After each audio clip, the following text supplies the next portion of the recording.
Ladies, gentlemen, and especially children, I'm delighted to invite Erika to present to you a fairy trail.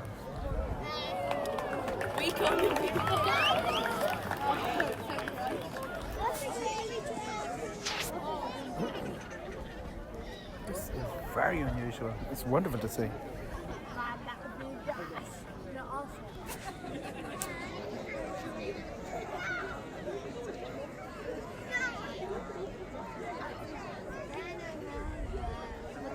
The sun was setting over Longford Forest, and two little fairies were fast asleep.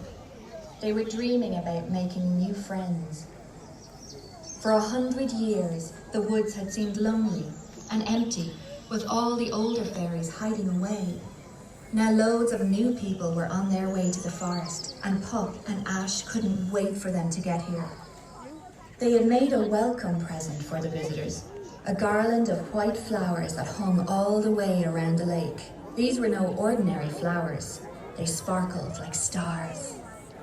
It had taken the fairies all day to make the garland, but someone in the woods didn't like it. Under the moonlight, while the fairies slept, a creature crept out and snip, snip, snip. The garland of flowers fell to the ground and vanished. The next morning, poor Ash bawled his eyes out. We've no welcome present for the visitors now. How will they even know we're here? We're going to be alone forever. Get it together, Ash, said Puck.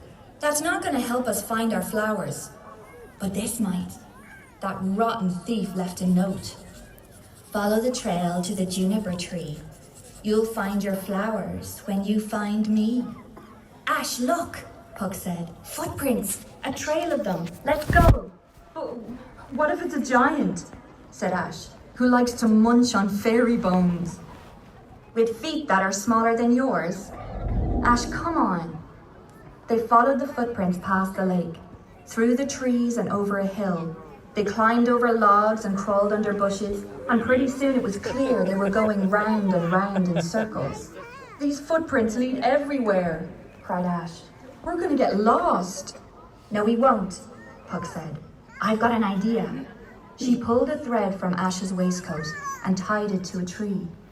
As they walked through the woods, the waistcoat unraveled, and the yellow thread showed them where they'd already been. Finally, after what felt like forever, they found it, the juniper tree. But the thief wasn't there, only another note. A path through the clearing of bluebells you'll take, but to reach the next riddle, you must stay awake. Ash gazed at the huge patch of bluebells beyond the juniper tree. Ha! As if we'd be scared of blue flowers, he frowned. Blue is kind of a weird colour for flowers, though. Maybe I just won't look at them. He clapped his hands over his eyes and bolted forward, tripping over a root, rolling down the hill, and falling face first into the flowers. Ash, Puck called. Bluebells have magic. They send fairies like us to sleep. Stay in that patch for too long, and you might not wake up for a year. Phew. Ash spat out a petal. Hey, it's okay. I'm not sleepy at all. Not even a bit. Not even a teeny tiny snoozy. He yawned so wide he fell over in a heap and started snoring. Wake up, Puck yelled. She grabbed a long stick and poked him in the belly. She poked him in the ear and poked him up the nose, but nothing woke him. Puck knew she couldn't go through the bluebells to save Ash, so she'd have to go over them. She picked a bunch of frilly weeds and whispered a few magic words. The weeds came to life and curled into shapes. 2 wheels, 2 pedals, handlebars, and a saddle. I'm coming, Ash! Puck jumped on her homemade bicycle and pedaled like mad. The wheels left the ground and she soared over the bluebell patch, grabbing Ash by the foot. As she dragged him along, his head bounced off bushes and tree stumps, but soon they were clear of the blue flowers. Ooh, brakes! Cried Puck. I forgot to make the brakes! They crashed into a tree trunk and hit the ground. Finally, Ash woke up and rubbed his eyes. I was having a great dream. I was a bear, and you were a duck, and you could only quack. We don't have time for that, Ash, Puck said. Look, another note. Find the oak tree that's tallest of all, and get to the top. But be careful, don't fall. Puck was a good climber, but she had never climbed the tallest oak in the forest. Just looking up at it made her knees feel weak. "I'm scared," she said. "I know," said Ash, "but I'll be right behind you." Puck began to climb while Ash hung off the back of her jumper. The sun was setting, and they were nearly to the top, when Puck lost her footing. The two fairies slid down the trunk and landed on a branch with a painful thump. Puck was too tired to climb anymore. All she and Ash had wanted was to welcome new people to the forest, and now they'd never even know the fairies were there. She was heartbroken. "We should never have followed those footprints," she sobbed. "I'm sorry, Ash." "I'm not," replied Ash.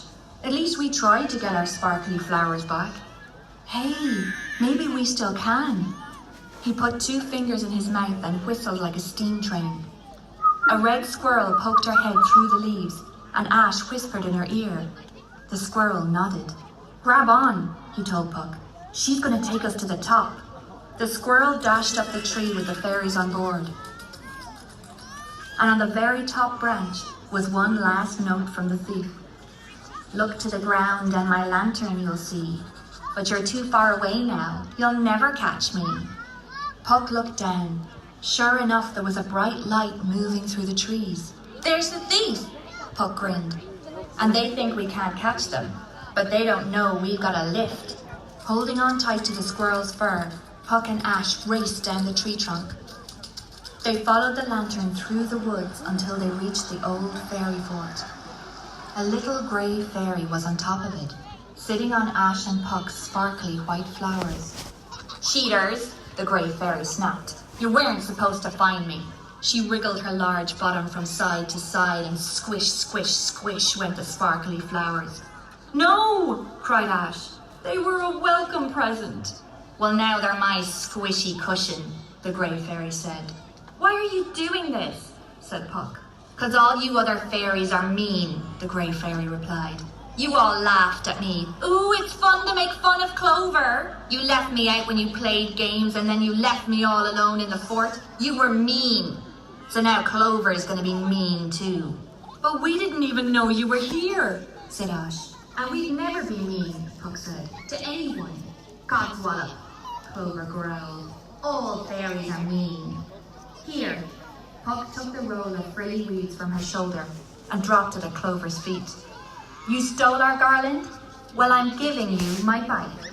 You have to unroll it and be careful it doesn't have any breaks."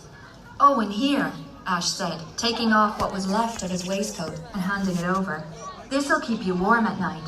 The rest of it's hanging around the juniper tree if you need it." Clover stared down at the bike and the waistcoat. "No one's ever given me presents before." "Well, that's what friends do," said Puck. The little grey fairy's lip wobbled, and a big fat tear rolled down her cheek. "I can't fix your flowers," she said, "but I have something else that could be your welcome present." Night is falling in Longford Forest, and 3 little fairies are hurrying towards the lake. It's a long way back, but Clover knows a shortcut. They land on the shore with a bump. "Ouch!" Ash says. Then he points. "Hey, look! On the beach across the water, all the visitors have arrived." Clover holds up the yellow lamp in her hand. "Your lantern's really pretty," Puck says, "but it's just too small. They'll never see it from there." Clover winks. "Oh, I think they'll see it."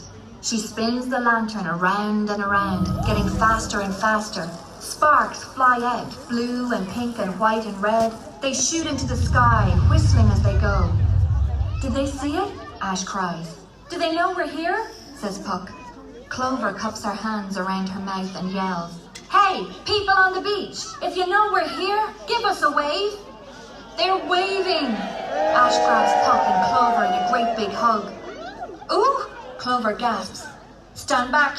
My lantern's gone all jittery." "It's the visitors," Puck says. "They're making magic." "I bet," says Ash, "that with their help, Clover's little lantern could fill the sky with fairy light." "Well, what are we waiting for?" Clover says, spinning her lantern around and around. "Let's make some magic." "Everybody on the beach, on the count of 3, I want you to clap and cheer as loud as you can. Ready?